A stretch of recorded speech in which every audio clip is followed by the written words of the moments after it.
Alors en matière de cadeaux, on voit tout et on est plus ou moins incité à utiliser n'importe quel budget pour faire des cadeaux aux salariés. Mais en matière de cadeaux, il y a une règle, quelle est-elle? Voilà, donc en matière de budget dans les comités d'entreprise, la règle est stricte, elle est toujours la même, c'est le principe de séparation des budgets.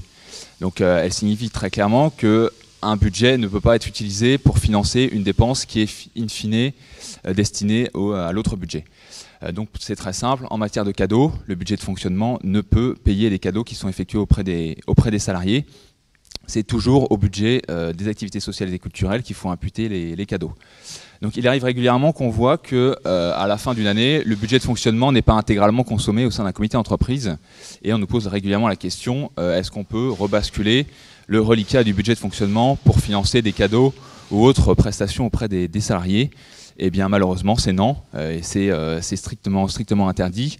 Le budget de fonctionnement ne sert qu'à financer le comité d'entreprise dans l'exercice de son rôle économique et de ses prérogatives et attributions économiques. Alors souvent on y est incité parce qu'on dit vous avez besoin de communiquer, la communication c'est sur le budget de fonctionnement, ceci sert à la communication du CE. Alors là, sous prétexte de communication, on ne peut pas faire n'importe quoi non plus.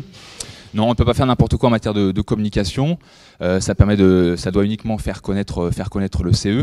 La communication, donc offrir des cadeaux aux salariés, donc qui est dans une certaine manière une activité sociale de manière détournée, ça reste interdit.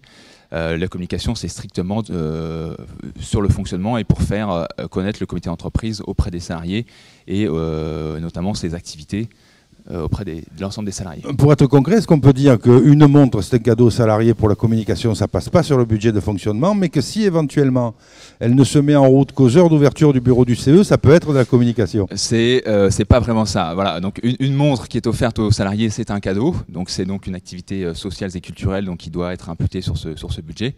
En revanche, la pendule qui est accrochée au mur donc du local du comité d'entreprise, elle est payée par le budget de fonctionnement. Voilà. Il faut être vigilant parce qu'on y est souvent incité, notamment par le biais d'agenda, par ce biais-là. Donc rapidement, les agendas, oui, si dedans il y a une communication concernant les activités sociales ou le fonctionnement du CE. Voilà, exactement. Les agendas, c'est un peu comme tout autre cadeau, ça ne doit pas être une activité sociale détournée pour l'imputer sur le budget de fonctionnement.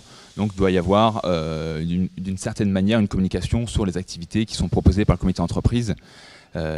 Ou autre communication en fonction d'un événement particulier qui est prévu par le comité d'entreprise. Bien, merci beaucoup et vous en savez un peu plus maintenant sur les cadeaux, comment faire. On ne peut pas faire n'importe quoi avec n'importe quel budget. Merci. Merci à vous.